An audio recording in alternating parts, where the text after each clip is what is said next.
A paz do nosso Senhor e Salvador Jesus Cristo, sejam todos muito bem-vindos ao Momento EBD, Momento de Estudo das Lições Bíblicas da Escola Bíblica Dominical. Eu sou o irmão Peter Zuck, vou acompanhá-los nesse momento de aprofundamento, de estudo, de conhecimento da nossa santa e gloriosa Palavra do Senhor Jesus Cristo. E hoje estou aqui com o nosso professor, com o nosso pastor querido e amado, pastor Mário Souza. A paz do Senhor, pastor Mário.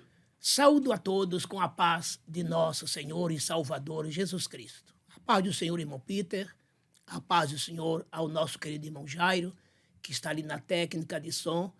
E já de antemão, viu, gente, já vou pedindo desculpas antecipadas, porque estou ainda gripado, né? A nossa voz está um tanto quanto afônica, não reparem, mas é em nome de Jesus. Daremos sequência a esse tão maravilhoso trabalho que é o comentário sobre a nossa escola dominical.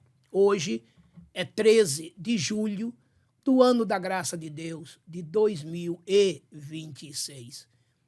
Estamos aqui chegando, né, à nossa terceira lição desse terceiro trimestre.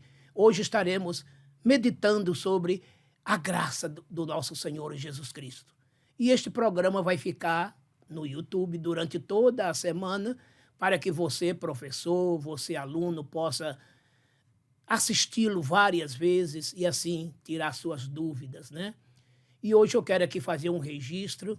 Dia 13 de julho é aniversário da minha querida neta, a Evelyn. Está aniversariando hoje e daqui quero mandar os meus sinceros parabéns para ela, esta jovem tão abençoada por Deus e que é tão útil na sua santa e bendita obra.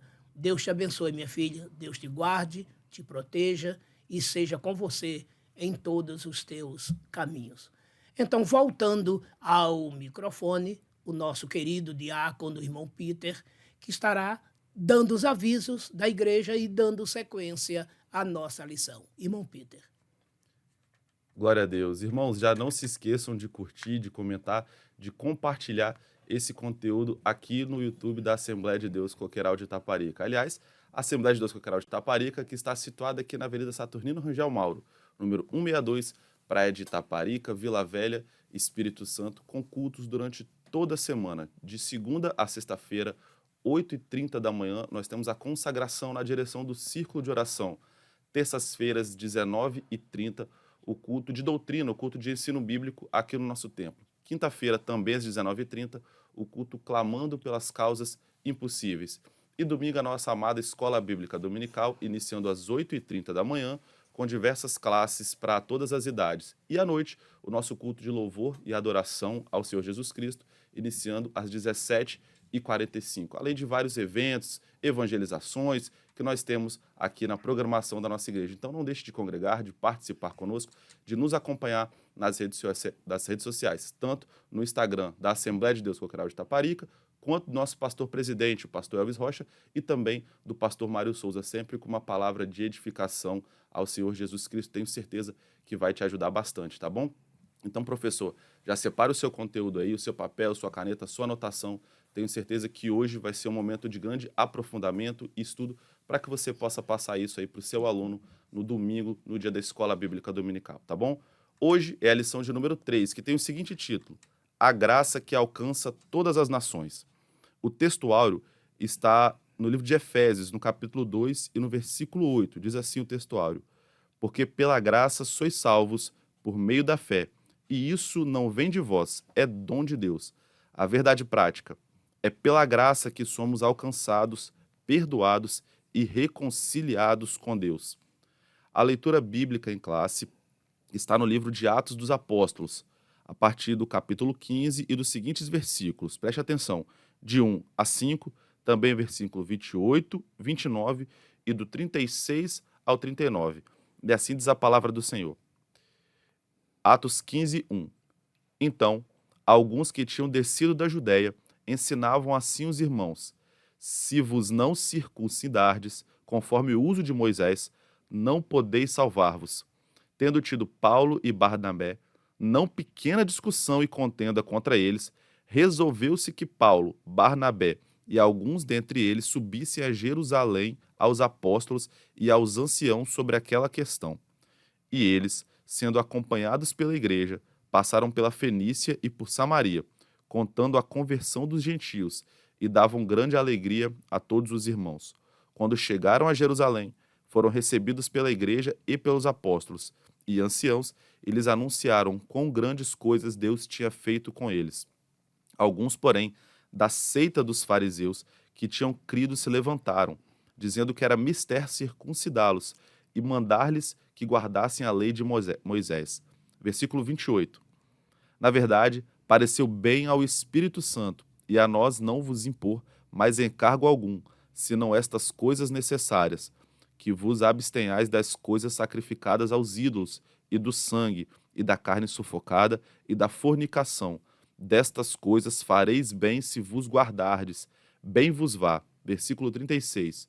Alguns dias depois, disse Paulo a Barnabé: tornemos a visitar nossos irmãos por todas as cidades em que já anunciamos a palavra do Senhor, para ver como estão. E Barnabé aconselhava que tomassem consigo a João, chamado Marcos. Mas a Paulo parecia razoável que não tomassem consigo aquele que desde a Panfilha se tinha apartado deles e não os acompanhou naquela obra. E tal contenda houve entre eles, que se apartaram um do outro. Barnabé, levando consigo a Marcos, navegou para Chipre. Objetivos da lição. Primeiro objetivo: analisar com a classe como a graça sustenta a unidade da igreja em Atos 15. Segundo objetivo: examinar biblicamente a salvação pela graça como oferta universal em Cristo. E terceiro objetivo: incentivar a busca constante do trono da graça. Então a palavra-chave da lição hoje é graça. E o comentário bíblico é o seguinte, introdução: a expansão do evangelho entre os gentios trouxe grande alegria à igreja, mas também revelou um dos primeiros desafios doutrinários do cristianismo. Com o retorno de Paulo e Barnabé à Antioquia da Síria, após a evangelização da Ásia Menor, surgiu uma controvérsia que ameaçava a unidade da fé. A salvação estaria condicionada à observância da lei de Moisés? Cristãos oriundos do farisaísmo passaram a exigir a circuncisão dos gentios convertidos, provocando um debate decisivo sobre a natureza da graça. Diante dessa crise, a igreja buscou discernimento espiritual e fidelidade às Escrituras, culminando numa decisão importante, o Concílio de Jerusalém, que mostrou que a graça de Deus alcança todas as nações. Pastor Mário Souza. Meus queridos e amados, irmãos e amigos, esta lição de hoje nos traz parâmetros muito importantes no processo da evangelização mundial. Este capítulo 15 de Atos dos Apóstolos retrata o concílio que houve em Jerusalém. Por que este concílio? Em virtude das divergências que começaram a existir entre os crentes judeus e os crentes gentios. Lembremos-nos sempre que os primeiros anos da igreja foi para os judeus. A partir do capítulo 13 é que o evangelho por meio de Paulo e Barnabé se expandiu para os gentios, para as demais nações. Olhe bem, só no capítulo 10 é que houve um precedente muito mínimo quando Pedro, pelo Espírito Santo, foi à casa de Cornélio e pregou o evangelho. Cornélio era um gentio, sua família, alguns amigos, mas isto foi um número muito pequenino, pois o grosso da igreja era composto de judeus. No dia de Pentecostes, só tinha judeus. Aqueles 3 primeiros mil primeiros cristãos que se converteram, depois os outros 5.000 cristãos que se converteram, todos eram de origem judaica. Os próprios apóstolos, todos judeus. E olha agora, queridos, Era algo totalmente novo, tá entendendo? Era uma nova mensagem. Era a nova aliança que chegava. O próprio Nicodemos teve toda a sua cabeça tão profundamente conhecedora da lei, confundida, quando Jesus disse que ele precisaria nascer de novo. O que foi que disse Jesus? Aquele que não nascer de novo não pode ver o reino de Deus. Então Nicodemos se assustou e disse: como pode uma coisa desta? Porventura, sendo eu um homem velho, posso entrar no ventre da minha mãe outra vez e tornar a nascer? Então Jesus disse: Nicodemos, quem nasce da carne é carne, mas quem nasce do Espírito é Espírito. Né? Aquele que não nascer da água e do Espírito não pode entrar no reino de Deus. João 3, leia de 1 até o 5. Veja que o cristianismo, a graça, Jesus, trouxe uma mensagem completamente nova, totalmente diferente daqueles requisitos, daqueles estatutos, daqueles pormenores que a lei mostravam para eles. E é claro que esta graça que agora chegava abolia a lei. A graça que agora chegava era para alcançar a todos, que não precisaria mais de circuncisão física, não precisaria mais de guarda de sábado, não precisaria mais de guardar festas, luas novas, etc. Porque agora a graça era Jesus. Se os rituais eram mantidos durante a lei, animais sendo sacrificados, não seriam necessário mais. Muito sangue sendo derramado, e isto anualmente, repetidamente, não seria mais necessária. Por quê?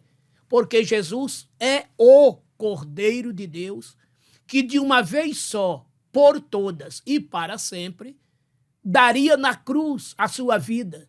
O seu sangue derramaria, que substituiria todos os demais sangue de todos os outros animais. Daí para frente, não mais sacrifícios. A cruz era um instrumento de martírio que condenava todos os demais instrumentos por meio de Jesus Cristo. Mas isto foi muito forte para aqueles fariseus convertidos entendessem. Então, eles achavam que teria que misturar a lei com a graça. Ou seja, a graça era boa? Era. Eles criam em Jesus? Criam. Mas Jesus não seria suficiente. Teria que guardar a lei, teria que se circuncidar e etc. Mas Deus revelou a Paulo o que não revelou para eles. Vocês estão entendendo? Deus revelou a Paulo que a graça é suficiente.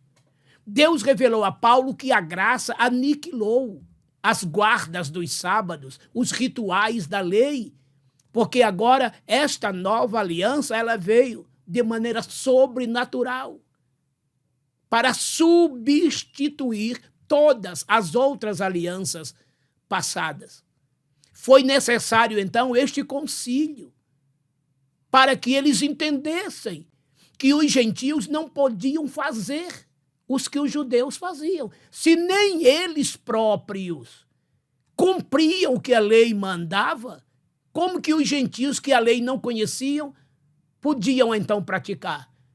É por isso que foi permissão de Deus Pedro ir até a casa de Cornélio e pregar o evangelho, porque Pedro viu que quando ele chegou lá, que foi pregar o evangelho, o Espírito Santo caiu sobre eles e os batizou, como batizou os próprios judeus no dia de Pentecostes. Leia, né? Atos 10, de 40 em diante.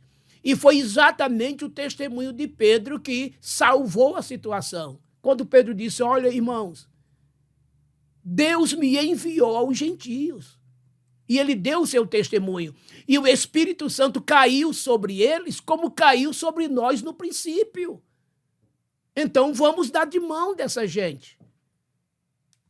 Depois desse testemunho de Pedro, Paulo e Barnabé dão o testemunho de como, né, Deus operou entre os gentios. É quando Tiago se levanta, Tiago que era o pastor da igreja em Jerusalém, irmão de nosso Senhor Jesus Cristo, né, meio-irmão. Então ele dá esse decreto aqui. Pareceu bem ao Espírito Santo e a nós. Ele escrevendo a carta aos gentios, que vocês não comam carne sufocada, nem sangue, nem idolatria e nem fornicação. Bastou isto.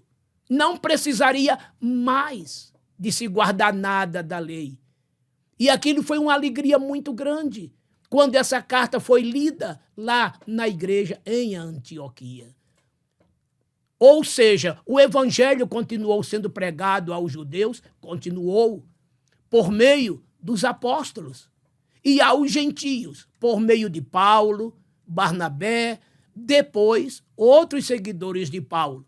Leia Gálatas capítulo 3, a partir do versículo 7 em diante, que vocês verão isto, né? O evangelho sendo pregado para os judeus, para os da circuncisão, por meio dos apóstolos da circuncisão, e aos gentios, por meio de Paulo e Barnabé. Então, essa introdução é uma síntese, né, de que a graça de Deus não depende de circuncisão, não depende de guarda de sábado, não depende de rituais. A graça de Deus é Jesus.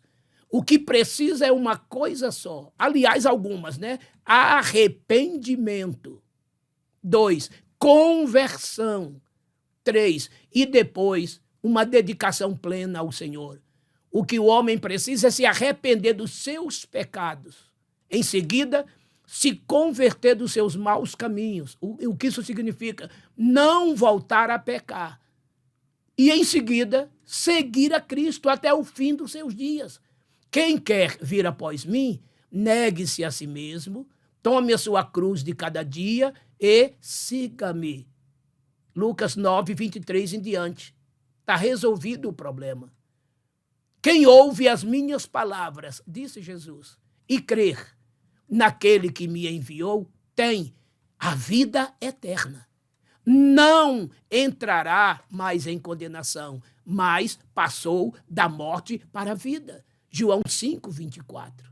Viu como é simples assim? Porque a graça de Deus se há manifestado, trazendo salvação para todos os homens. Tito 2, 5. Deus quer que todos se salvem e cheguem ao pleno conhecimento da verdade, porque há um só Deus e um só mediador entre Deus e os homens, Jesus Cristo, homem. 1 Timóteo 2, 4 e 5. Vocês estão vendo? Aí o próprio Jesus vem e diz, eu sou o caminho, a verdade e a vida. Ninguém vem ao Pai, senão por mim. João 14, 6. Ninguém vai ao Pai pela guarda do sábado. Ninguém vai ao Pai por circuncidar a sua carne. Ninguém vai ao Pai ao praticar obras da lei.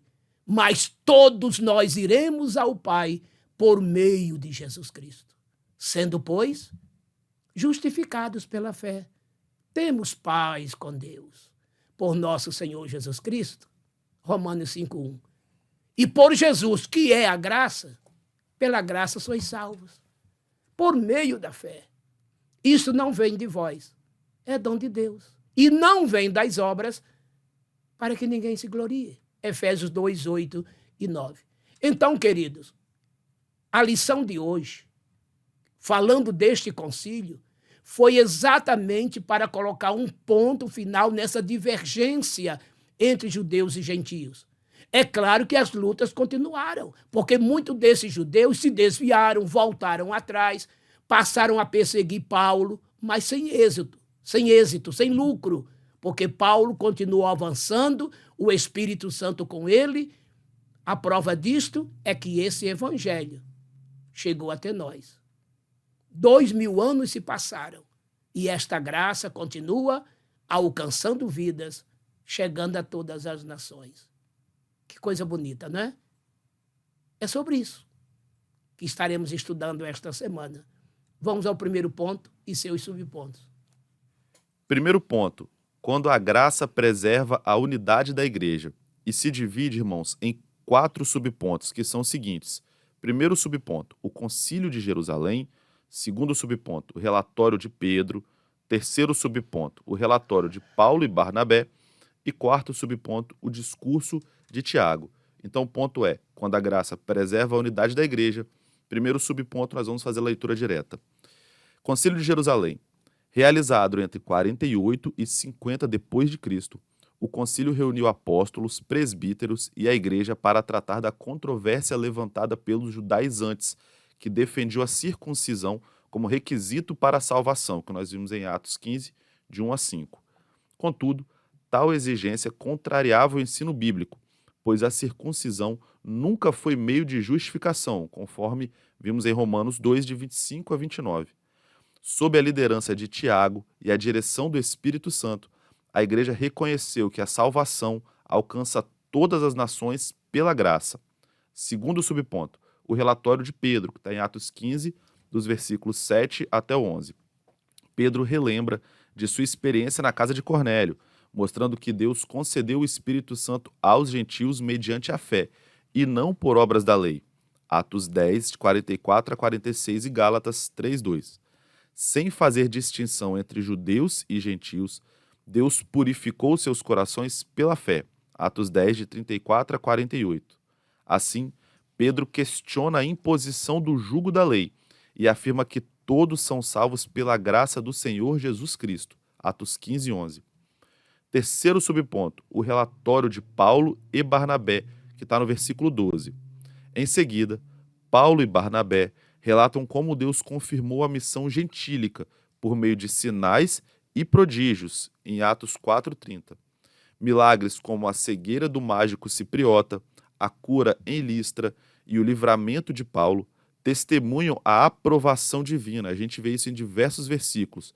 A gente vê em Atos 13, de 8 a 11, Atos 14, de 8 a 10 e também Atos 14, nos versículos 19 e 20. Além disso, destacam que os gentios foram salvos pela graça, sem a exigência da lei. Atos 13, versículos 12, 44 e 48. E quarto subponto, o discurso de Tiago, que está em Atos 15, dos versículos 13 a 21. Tiago, o justo, irmão do Senhor e líder respeitado pela igreja, presidiu o concílio com discernimento espiritual. Gálatas 2:9. Após ouvir os testemunhos, reconhece que Deus visitou os gentios para formar dentre eles um povo para o seu nome. Ele fundamenta sua proposta nas Escrituras, citando inclusive Amós, lá em Amós 9, versículos 11 e 12, mostrando que a inclusão dos gentios já fazia parte do plano redentor. Assim, afirma que a missão gentílica não contradiz a revelação, mas a cumpre. O concílio decide não impor a lei mosaica aos gentios, recomendando apenas a abstinência de práticas que comprometeriam a comunhão, idolatria, imoralidade sexual, carne sufocada e sangue. A decisão é comunicada por carta às igrejas gentílicas, enviada com Paulo, Barnabé, Judas e Silas, reafirmando, portanto, a direção do Espírito Santo, Atos 15, 28, e trazendo consolo e unidade. Após isso, surge a divergência entre Paulo e Barnabé quanto a João Marcos, resultando na separação dos dois líderes. Ainda assim, a obra missionária prossegue e Marcos é posteriormente restaurado, Colossenses 4:10 e 2 Timóteo 4:11. A decisão do concílio revelou que a graça que preserva a unidade da igreja é a mesma que Deus oferece como dom de salvação a todos, sem distinção. Pastor Mário Souza. O título desse primeiro ponto: Quando a graça preserva a unidade da igreja. quando a graça preserva a unidade da igreja. Uma igreja cheia da graça de Deus, ela é unida. Existe nela coinonia, comunhão, muita comunhão, porque o Espírito Santo atua de maneira direta nessa igreja. Pois o Espírito Santo é o nosso paracleto, ele é o nosso assistente, é o que está com a igreja todas as horas do dia, todos os dias da semana, meses e anos e a vida inteira. Este concílio aqui, irmãos, exatamente foi uma reunião da alta cúpula da igreja em Jerusalém, composta pelos apóstolos, pelos presbíteros, né? Veja que homens que realmente Deus havia chamado, e se vê aqui o porte, como a igreja já estava grande. Porque esse capítulo 15 aqui, para o capítulo 2, tá vendo? Já havia se passado anos. Veja que o dia de Pentecostes se deu no ano 33. Exatamente 50 dias após a ressurreição de Cristo. Já esse concílio aqui foi entre os anos 48 e 50. Em torno de 50. Então vejam que aqui, já havia se passado uns 15 anos aproximadamente. De 15 a 17 anos. A igreja estava grande, com muitos membros, com milhares de membros. A igreja é em Jerusalém. E é claro que já havia trabalhos abertos entre os gentios, que era a igreja de Antioquia, que ficava na Síria, que foi a partir dali, capítulo 13, que começa a ação de Deus para com os gentios, com a chamada de Barnabé e Saulo. Neste capítulo 15 aqui, Paulo tinha encerrado com Barnabé a sua primeira viagem missionária. Já havia passado mais de 2 anos desta viagem de Paulo, quando ele retorna a Jerusalém e faz o seu relatório. Então, o que se vê aqui, nesse primeiro subponto, é o ministério reunido para tratar do assunto. Exatamente porque, lendo os versículos 1 até o 5, alguns fariseus, isto é, doutores da lei, haviam se convertido ao cristianismo. Mas, dada sua mente ainda presa à lei, eles chegaram à conclusão que os gentios tinham que se circuncidar. Eles tinham que se circuncidar para que a sua salvação fosse completa. E nisso aí, é claro, entraria a guarda do sábado e outros rituais a mais. E Paulo e Barnabé sabiam que não era necessário. A graça de Deus não dependia disso. E Pedro também, porque o apóstolo Pedro havia tido uma experiência, né, indo à casa de Cornélio, conforme eu já citei aqui. Então, depois que esses fariseus dizem isto, que precisaria de haver circuncisão para os judeus, e Paulo chegando lá com Barnabé, trazendo um relatório dos gentios, vocês imaginem, né? Houve uma certa confusão. Então, foi necessário se tratar isso numa reunião ministerial, de alto porte, de alta cúpula. Aí se deu o nome de concílio. E o que acontece agora? Pedro dá o seu relatório, capítulos 10 e 11 de Atos. É quando Pedro fala o que aconteceu entre os gentios.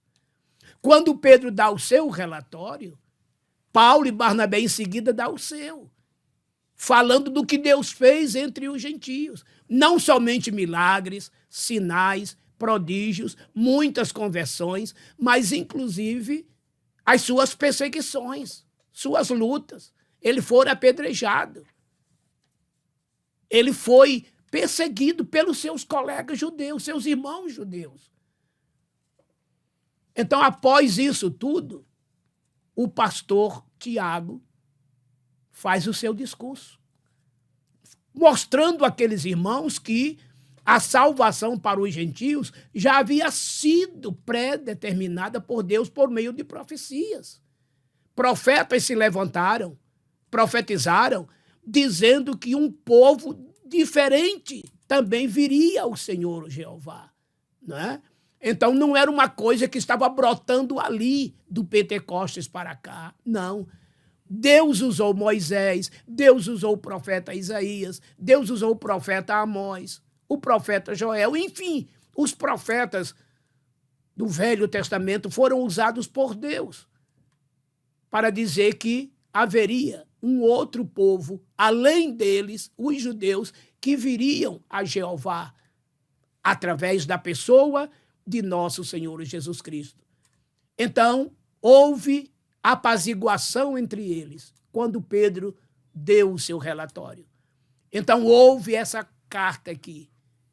E ali, o ministério em Jerusalém isentou os gentios de praticarem as coisas da lei, a não ser estas que estão aqui, né, que é do lado moral, para que o povo evitasse as imoralidades, a carne sufocada, o sangue e a idolatria.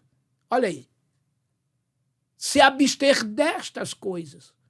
E essa carta foi mandada de Jerusalém, que era a sede, para a subsede em Antioquia, a igreja destinada aos gentios, e o próprio Paulo e Barnabé, mais 2 homens de Deus chamados Judas e Silas, levaram essas novas. E ali, queridos, estas novas chegaram com muita alegria, né? E depois disto, Paulo vai iniciar a sua segunda viagem missionária. Esse versículo 36 do capítulo 15 é a segunda viagem missionária de Paulo. Aqui, o comentarista até colocou na lição, né, que Barnabé quis levar a Marcos. Merece aqui um esclarecimento. Paulo não concordou. Por quê? Porque na primeira viagem, Paulo, Barnabé e Marcos foram. Mas no meio da viagem, Marcos resolveu voltar para Jerusalém. E isso desagradou a Paulo. Ele não gostou. Então, na segunda viagem que Barnabé quis levar a Marcos, então Paulo não concordou. Houve, então, uma discordância entre eles, Paulo e Barnabé. Então, os dois se separaram. Aí, Barnabé seguiu com Marcos, que era seu parente, e Paulo separou a Silas, e a partir daí, eles ficaram trabalhando direto. Já nessa segunda viagem, no capítulo 16, eles se encontram com Timóteo, que agregou-se ao grupo, depois Tito também e outros companheiros, e Paulo fez, né, mais esta segunda viagem e a terceira também, sem Barnabé. Mas Barnabé ficou de um lado fazendo a obra de Deus, Paulo do outro lado fazendo a obra de Deus. Não pensem que essa discussão gerou inimizade não, viu, irmãos? Foi só uma discussão momentânea, logo os dois se acertaram, e tanto é que lá na frente, o próprio Paulo, escrevendo lá em Colossenses, né?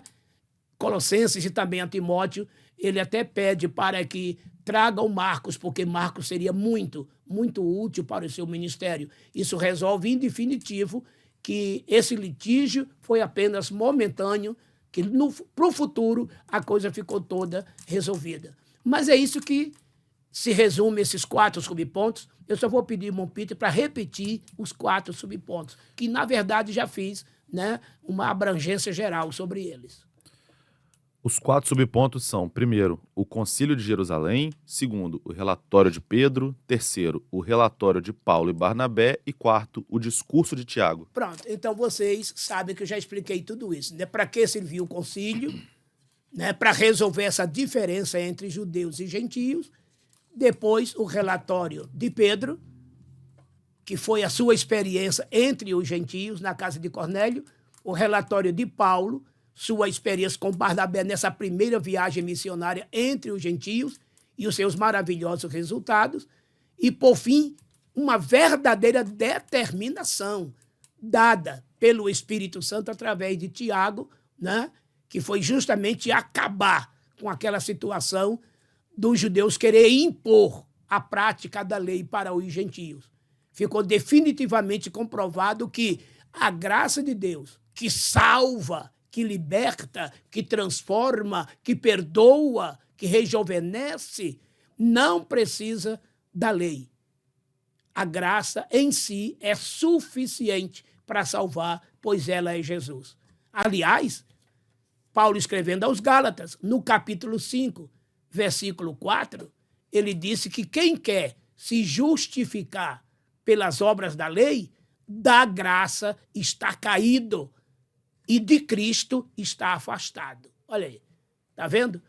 A lei não salva, a graça sim, porque a graça é Jesus. E o próprio Pedro, judeu, o que foi que ele disse ao Sinédrio? Em nenhum outro há salvação, porque debaixo do céu não há outro nome dado entre os homens pelo qual devamos ser salvos. Somente o nome de Jesus. Atos 4:12. Vamos ao segundo ponto e os seus subpontos. Glória a Deus. Segundo ponto, um presente de salvação para todos, que se divide em 3 subpontos. Primeiro subponto, o que é a graça de Deus? Segundo subponto, Jesus Cristo como a manifestação da graça. E terceiro subponto, a graça é para todos os povos, sem exceção. Primeiro subponto, o que é então a graça de Deus? A palavra grega charis significa favor, bondade e dom imerecido. No Novo Testamento, a graça descreve a iniciativa soberana de Deus em salvar o ser humano, não por obras ou méritos, mas por amor e misericórdia. Efésios 2, versículos 8 e 9. Diante do drama universal do pecado, que separou toda a humanidade de Deus, Romanos 3, 23, a graça se apresenta como o único meio de reconciliação. A lei revela o pecado, mas não salva. Somente a graça concede vida, pois onde abundou o pecado, superabundou a graça, Romanos 5, 20. Segundo subponto, Jesus Cristo como a manifestação da graça. A graça alcança sua plena expressão na pessoa e na obra de Jesus Cristo. Por amor, ele se fez pobre para nos enriquecer espiritualmente, segundo aos Coríntios 8, 9. Em Cristo, a graça não apenas perdoa, mas justifica e transforma, conduzindo o crente a uma vida santa e piedosa, Romanos 3, 24 e Tito 2, versículos 11 e 12. Sua morte substitutiva e ressurreição garantem redenção, perdão e nova vida àqueles que creem, João 1,17. E terceiro subponto, a graça é para todos os povos, sem exceção. O Concílio de Jerusalém confirmou que a salvação não exige a observância da lei mosaica, sendo oferecida igualmente a judeus e gentios pela graça, mediante a fé, Atos 15, 11. Em Cristo, não há barreiras étnicas, culturais ou religiosas. Todo aquele que invoca o nome do Senhor será salvo, Romanos 10, 13. Essa graça universal deve ser recebida pela fé em Jesus Cristo, o único Salvador, Efésios 2, 8 e Tito 3, versículos 4 a 7. Diante dessa graça tão ampla e suficiente, somos chamados não apenas a recebê-la, mas a viver sob o seu governo. A graça que salva também ensina, corrige e fortalece. Quem foi alcançado por ela responde com gratidão, fé perseverante e uma vida que glorifica a Deus em obediência e em amor. Pastor Mário Souza. O título desse segundo ponto? Um presente de salvação para todos. Um presente de salvação para todos. Que presente é este? Jesus. Quem é Jesus? A graça de Deus. Que graça é esta? A salvação plena que Deus, por meio de Jesus, nos oferece a todos. Graça é um favor imerecido. Nenhum de nós merecíamos tal favor. Mas Deus, em seu Filho Jesus, resolveu nos favorecer, nos agraciar, mesmo sem merecermos. Nesse capítulo 2 de Efésios, versículos 2 e 3, Paulo relata que nós éramos filhos da ira. Consequentemente, inimigos de Deus, estrangeiros ao concerto de Israel.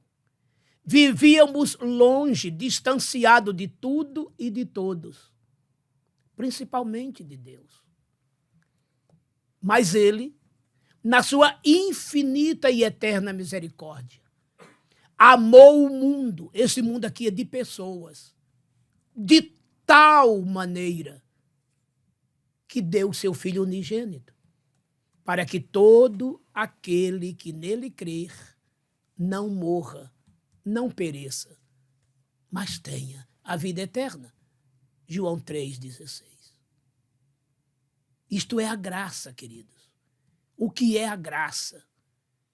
É um favor que não merecíamos, mas que por meio de Jesus Cristo alcançamos. Ele nos alcançou. Foi o que ele disse na casa de Zaqueu, no capítulo 19, versículo 10 de Lucas. Porque o Filho do Homem veio buscar e salvar o que se havia perdido. Estávamos perdidos. Ele nos buscou, isto é, procurou-nos até achar. E quando nos achou, nos salvou. A saber, aqueles que se arrependem e o aceitam como Salvador. Veja que incomensurável amor é este.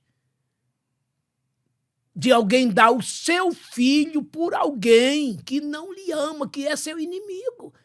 Era o que nós éramos a respeito de Deus. Mas como disse Paulo aos Romanos 5,8, ele provou o seu amor para conosco, dando-nos o seu Filho por nós. Olha agora, sendo nós ainda pecadores, seus inimigos. Que amor é este? Ele te amou primeiro. Ame-o também. Você não merecia, mas ele te favoreceu, ele te deu esta graça, ele te agraciou, doando a você o seu filho, doando a mim, a nós. E qual é a nossa retribuição, irmãos? O que temos que fazer, além de sermos gratos por tão maravilhoso feito da parte de Deus por nós e a nós, não é? A Bíblia diz que estávamos condenados à morte. O salário do pecado é a morte. Romanos 6,23, parte A. Todos pecaram, destituídos estão da glória de Deus. Romanos 3,23.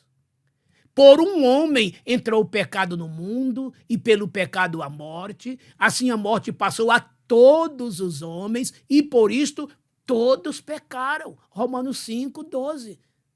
Vocês estão vendo qual era o nosso final? Morte eterna. Não tinha jeito para a gente. Mas Deus nos amou primeiro e nos mandou Jesus. E hoje, quem aceita Jesus? Aí vem agora a conclusão do versículo 23 do capítulo 6 de Romanos que eu citei. Se o salário do pecado é a morte, o dom gratuito de Deus é a vida eterna por Jesus Cristo, nosso Senhor. E quem aceita Jesus? Sendo, pois, justificados pela fé, passamos a ter paz com Deus por nosso Senhor Jesus Cristo. Romanos 5,1. Éramos inimigos, agora somos amigos. Mais que isto. Éramos meras criaturas, agora somos filhos de Deus. Está vendo? Ele veio para o que era seu. E os seus não o receberam. Preste atenção agora. Mas a todos quantos o receberem, deu-lhes o direito de serem feitos filhos de Deus. João 1:11-12. Não é maravilhoso isso, queridos? E todos aqueles que são guiados pelo Espírito de Deus, estes são filhos de Deus. Romanos 8:14. Segundo subponto, irmão Peter. Jesus Cristo como a manifestação da graça. Então ele veio, Jesus Cristo, e se manifestou. Olha o que disse Paulo a Tito. Paulo escrevendo ao seu filho na fé, ministerialmente falando, chamado Tito, capítulo 2, versículo 11. Olha o que ele disse. Porque a graça de Deus se há manifestado para fazer o quê? Trazendo salvação para todos os homens. Glórias a Jesus, não é? A graça de Deus, Jesus. O que eu acho interessante muito nesse versículo aqui é que o termo graça está no feminino, né? Porque a graça de Deus, mas olha agora, se há manifestado no masculino,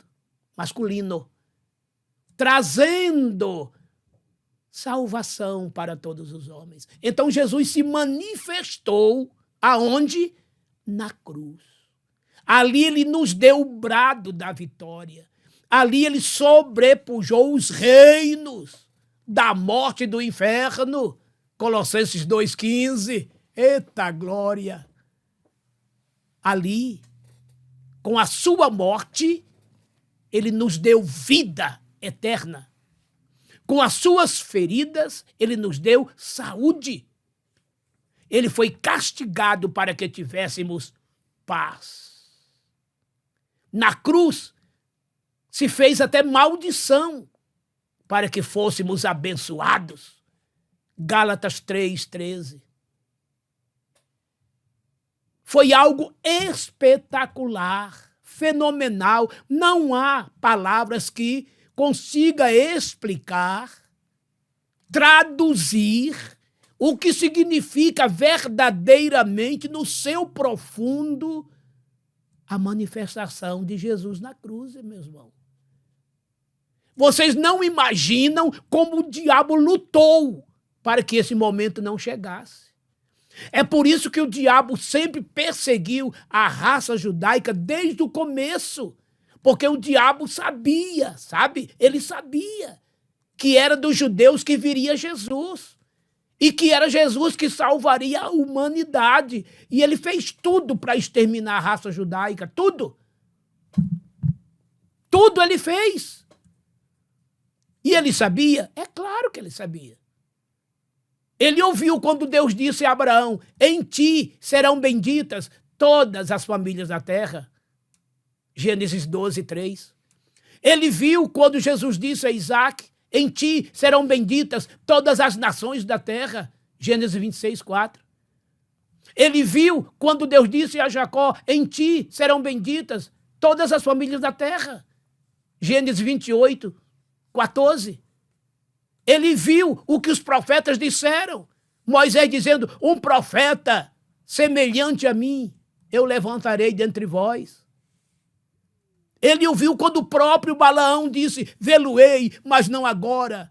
Senti-lo-ei, mas não de perto. Uma estrela procederá de Jacó. Ele viu quando Isaías disse: um menino nos nasceu, um filho se nos deu, o principado está sobre os seus ombros, e o seu nome será Maravilhoso Conselheiro, Deus Forte, Pai da Eternidade, Príncipe da Paz. Isaías 9:6.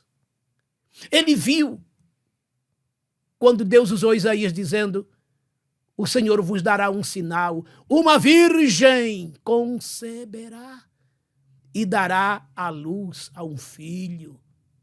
Seu nome será Emanuel. 7:14 de Isaías. E ele viu quando Miqueias profetizou: e tu, Belém Efrata, de maneira nenhuma és a cidade menor dentre as cidades de Israel, porque de ti sairá o Redentor, o governador, aquele que as suas raízes são desde os dias antigos, desde a eternidade. Miqueias 5:2. Entenderam? Por que ele não queria que Jesus viesse? Entenderam? Por que ele não queria que Jesus nascesse? Entenderam por que ele não queria que Jesus morresse? E ele sabia. Ele ouviu quando Deus falou para ele, em Gênesis 3:15, que da semente da mulher sairia um que lhe feriria a cabeça. Para começar a conversa. E foi na cruz que ele foi ferido. E foi na cruz que ele foi derrotado. E foi na cruz que Jesus resgatou das garras dele todas as almas humanas. Isto é, quem quiser se libertar dele, basta aceitar Jesus como Salvador. E quando ele ressuscitou, ele autenticou o seu sacrifício, confirmou. Então, na cruz, ele se manifestou, queridos. Não há expressão, viu, para se traduzir o que significa manifestou-se na cruz. Foi uma vitória completa, total, do céu contra o inferno, da luz contra as trevas, do próprio Jesus contra Satanás. Esse terrível Senhor que escravizou a raça humana desde Adão, mas que a partir da cruz, essa raça humana tem libertação, tem resgate. Basta aceitar Jesus como Salvador e imediatamente o diabo perde o poder sobre ela. Entenderam? A manifestação de Jesus foi para isto, para nos salvar, nos libertar, nos dar vida eterna. Terceiro subponto. A graça de Deus é para todos os povos, sem exceção. Observaram? Esta graça é para todos os povos, para judeus e gentios. Paulo, escrevendo aos Efésios, no capítulo 2, versículo 14, ele disse que ele, Jesus, que é a própria paz, ele veio evangelizar a paz, trazer a paz de ambos os povos, ele fez um. Que ambos os povos são estes, judeus e gentios. Gentios aqui é de todas as nações.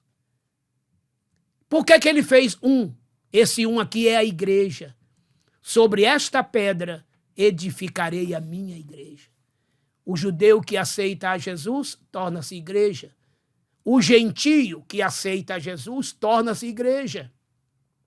Se até o Calvário, espiritualmente, existiam dois povos, judeus e gentios, após o Calvário existem três povos, judeus, gentios e igreja. Paulo chega até a dizer: portai-vos de tal maneira que não deis escândalos, nem aos judeus, nem aos gregos, e nem à igreja de Deus. 1 Coríntios 10, 32. Hoje existem três povos espirituais.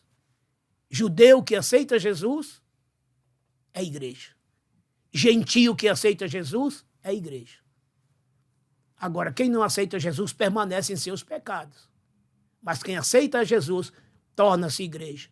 E esta graça, meus irmãos, ela é tão poderosa que na cruz, conforme eu disse quando ele se manifestou, quando ele morreu na cruz, ele pagou as nossas dívidas. Ou seja, ele quitou as nossas dívidas. Não temos mais nada no cartório divino. Daí o termo justificação. Sendo, pois, justificados pela fé, sendo, pois, quitados pela fé, temos paz com Deus por nosso Senhor Jesus Cristo.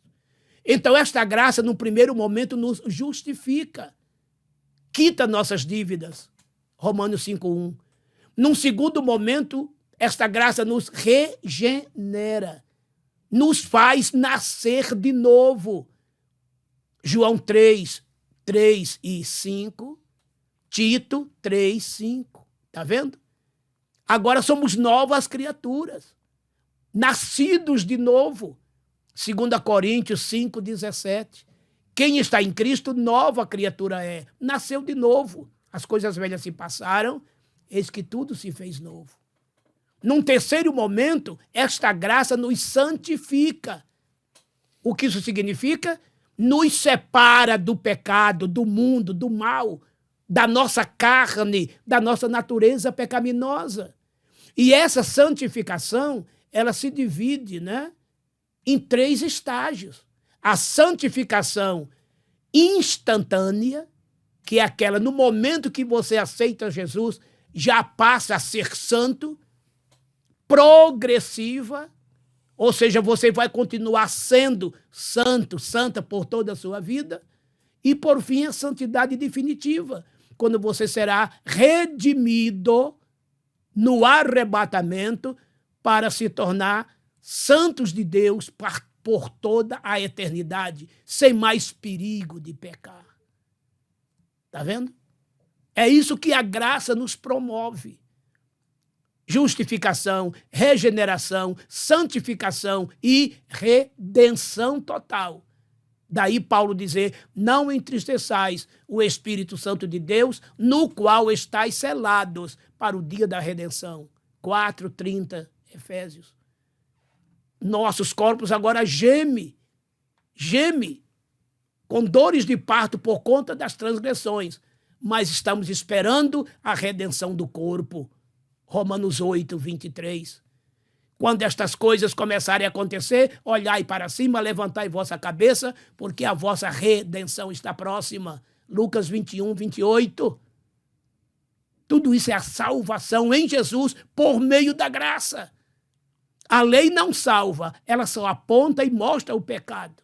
Mas a graça redime, resgata, perdoa, transforma e salva. E é muito mais rigorosa do que a lei. Tome cuidado com isso. Não pense que a graça é libertinagens. A graça é liberdade plena e consciente para que você viva decentemente, de maneira santa e pura. Porque a graça te diz assim, bem-aventurados os limpos de coração, porque eles verão a Deus. Mateus 5:8. E todo aquele que tem essa esperança de vê-lo como ele é e de receber um corpo semelhante ao dele, seja puro, limpo, assim como ele é puro. 1 João 3:2-3. Esta é a graça. O que é a graça? O que é a manifestação da graça? E a graça que alcança a todos, sem exceção, é para todos. Todos, todo aquele que invocar o nome do Senhor será salvo. E esta fé vem pelo ouvir, e o ouvir pela palavra de Deus. Romanos 10:13-17. Se com tua boca confessares e com teu coração creres que Jesus Cristo é o Senhor e ressuscitou dos mortos, serás salvo. Porque com a boca se faz confissão para a justiça, com o coração se crê que ele ressuscitou. Essa é que é a verdade. Romanos 10:9-10. Pense nisso, viu? Que salvação maravilhosa, que graça infinda, magistral, poderosa e salvadora. Terceiro ponto e seus subpontos. Terceiro ponto, crescendo na graça, que se divide em 3 subpontos, que são os seguintes. Primeiro, como nos aproximar do trono da graça. Segundo, quando devemos nos achegar ao trono da graça. E terceiro, o que recebemos ao nos achegarmos ao trono da graça. Primeiro subponto, como nos aproximar do trono da graça, lá em Hebreus 4:16. Crescer na graça e no conhecimento de Cristo pressupõe amadurecimento espiritual contínuo, 2 de Pedro 3:18. Assim, o acesso ao trono da graça ocorre com confiança, não fundamentada em méritos humanos, mas na obra redentora de Cristo, que removeu a barreira do pecado. Hebreus 10:19-22 e Efésios 3:12. Além disso, aproximamo-nos com fé viva e reverência, pois sem fé é impossível agradar a Deus. Hebreus 11:6. Do mesmo modo, essa aproximação exige humildade e coração quebrantado, que o Senhor jamais despreza. Salmos 51:17. Por isso, o trono é chamado de trono da graça. Dele procedem misericórdia, perdão, socorro e poder espiritual. Segundo subponto, quando devemos nos achegar ao trono da graça? As Escrituras orientam que busquemos a graça em tempo oportuno. Hebreus 4:16. Isso significa que o auxílio divino está sempre disponível no momento exato da necessidade. Com efeito, Deus é socorro bem presente na angústia. Salmo 46:1. E jamais se atrasa. Portanto, o trono da graça não é inacessível nem reservado a poucos, mas permanece aberto a todos os crentes, que podem se achegar com confiança, hoje e sempre, pela fé em Jesus Cristo. E terceiro subponto, o que recebemos ao nos achegarmos ao trono da graça. Ao nos aproximarmos de Deus, Recebemos misericórdia, perdão, fortalecimento espiritual e capacitação para viver segundo a sua vontade. Romanos 3:24 e Filipenses 2:13. Assim, toda a vida cristã depende dessa graça, desde a salvação até o crescimento contínuo em Cristo. Tito 2:11 e 12 e 2 de Pedro 3:18. Além disso, Deus comunica sua graça por meios espirituais ordenados. Primeiro, a palavra, segundo Timóteo 3:15, segundo, a pregação do evangelho, Romanos 1:16, terceiro, a oração, Hebreus 4:16, quarto, o jejum, Mateus 6, de 16 a 18, quinto, a adoração, em Colossenses 3:16, sexto, a plenitude do Espírito Santo, Efésios 5:18, e sétimo, a comunhão à mesa do Senhor, Atos 2:42. É isso que recebemos ao nos aproximarmos do trono da graça. Pastor Mário Souza. Nesse terceiro e último ponto, qual é o título? Crescendo na graça. A partir do momento que ao Senhor Jesus aceitamos, agora precisamos crer nesta graça. O apóstolo Pedro nos ensinou, né? Devemos começar com aquele leite racional que é a palavra de Deus. Esta palavra que tem alimento para a criança, aquele bebê de colo espiritualmente, a criancinha, o adolescente, o jovem, o adulto, o idoso, né? Crescer nesta graça, crescer em Jesus Cristo. Não podemos ficar parados, estagnados, ou mesmo recuar. A ordem é avançar.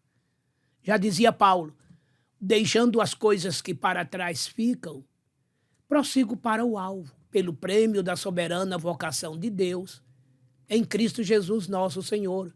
Filipenses 3, 13 e 14. Primeiro subponto, irmão Peter. Como nos aproximar do trono da graça? Como nos aproximar, não é? Olha o termo, trono da graça. Trono está se falando de quê, irmãos? De reino, de governo. Quem está sentado neste trono, né? Como você deve se aproximar dele? Com uma vida íntegra, reta, justa. A Bíblia diz que sem fé é impossível agradar-lhe. Está escrito, né? Em Hebreus.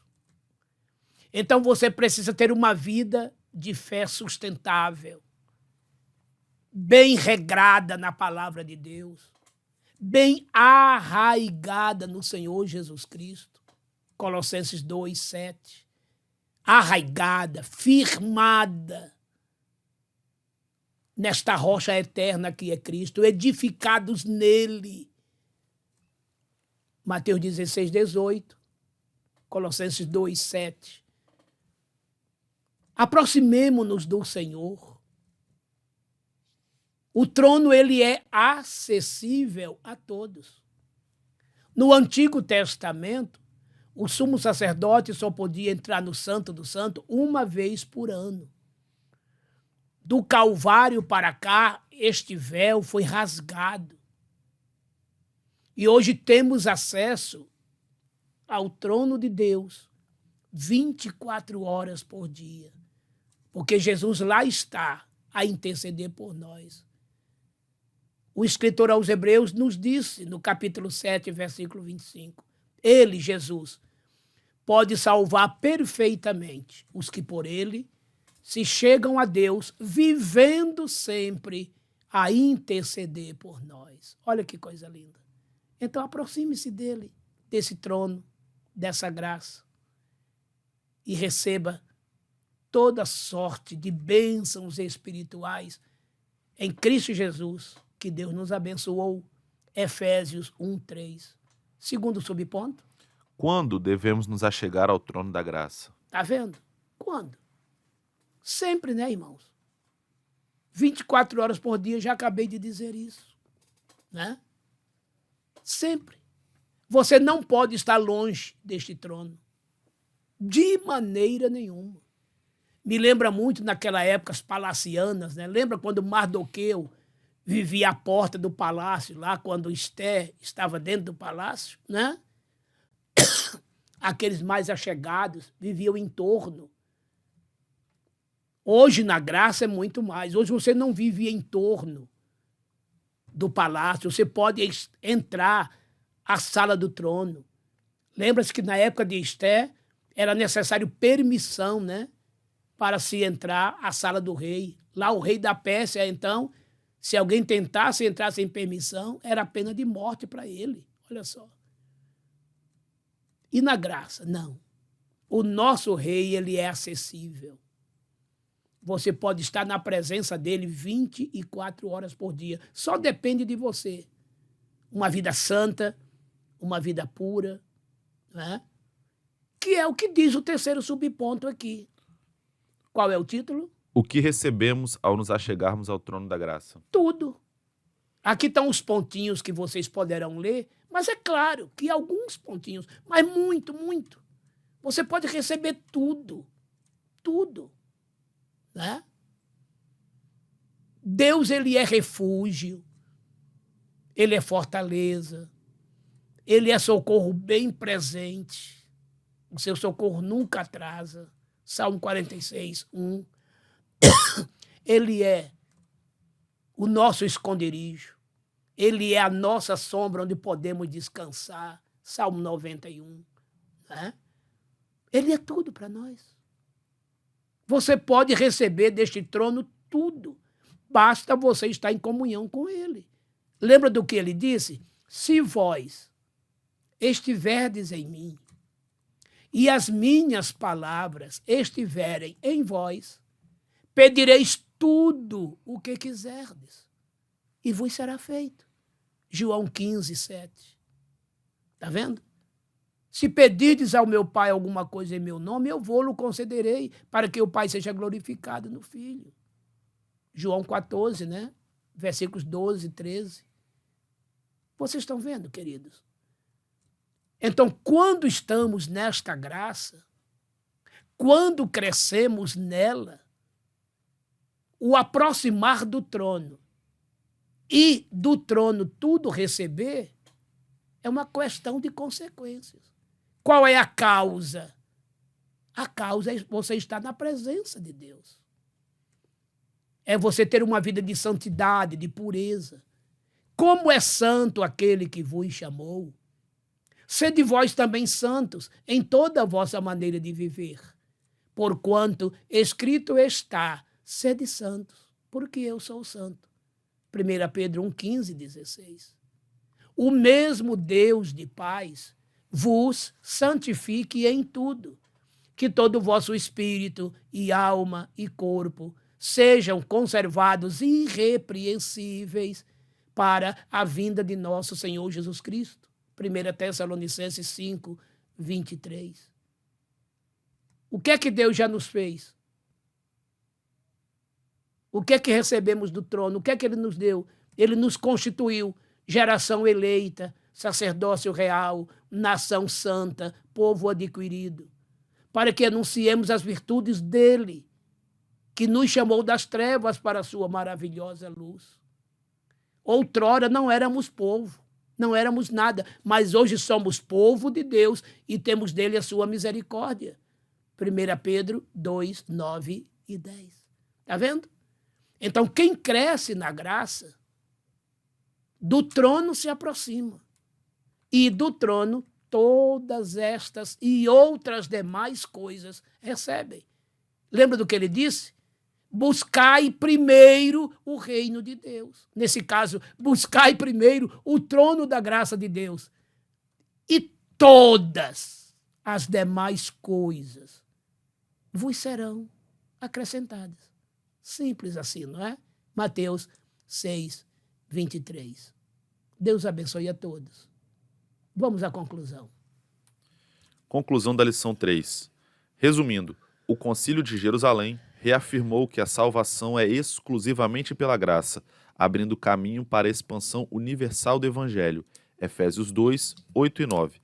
Desse modo, esse marco histórico ensina que a Igreja deve enfrentar desafios doutrinários com fidelidade bíblica, humildade pastoral e plena dependência do Espírito Santo, cumprindo sua missão entre todas as nações. Mateus 28, versículos 19 e 20.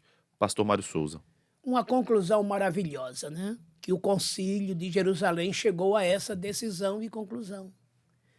Que a graça não depende da lei para nada, nem por nada.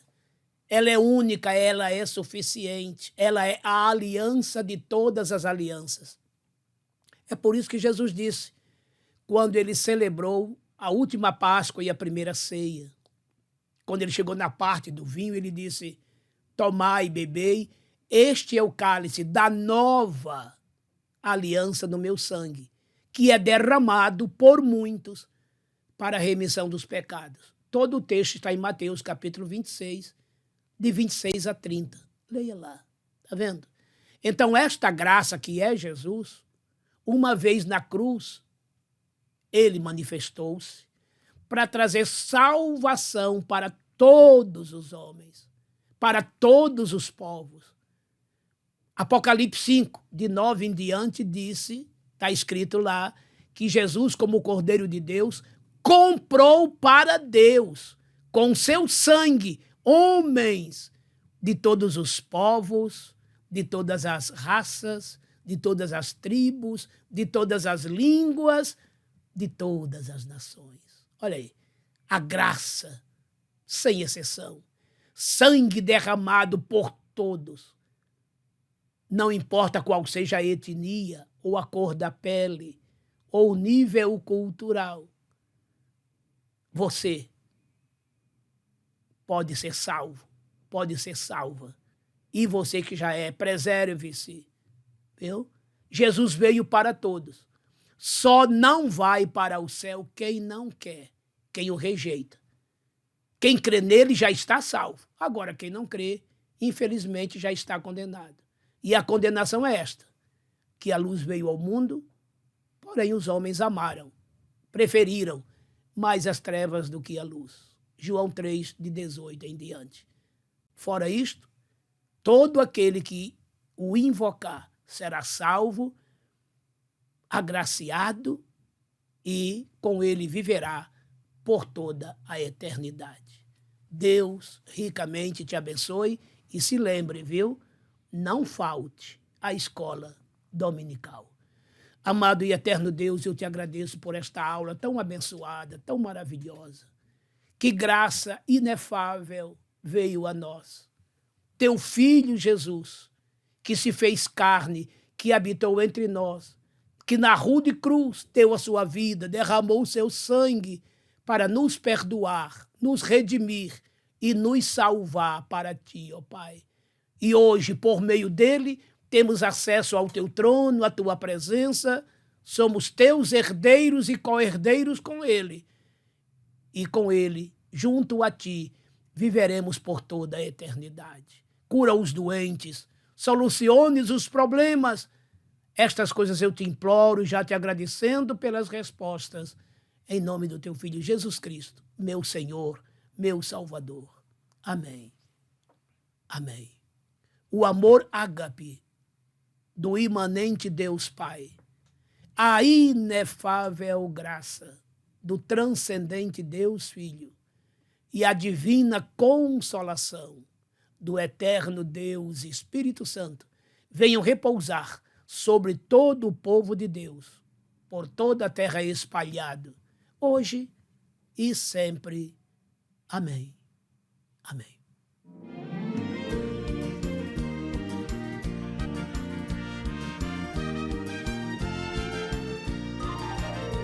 A graça de Deus revelada em Cristo Jesus, meu Senhor, ao mundo perdido é dada por Deus de infinito favor.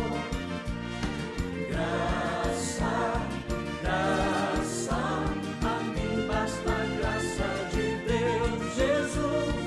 Graça, graça, a graça eu achei em Jesus.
Jesus.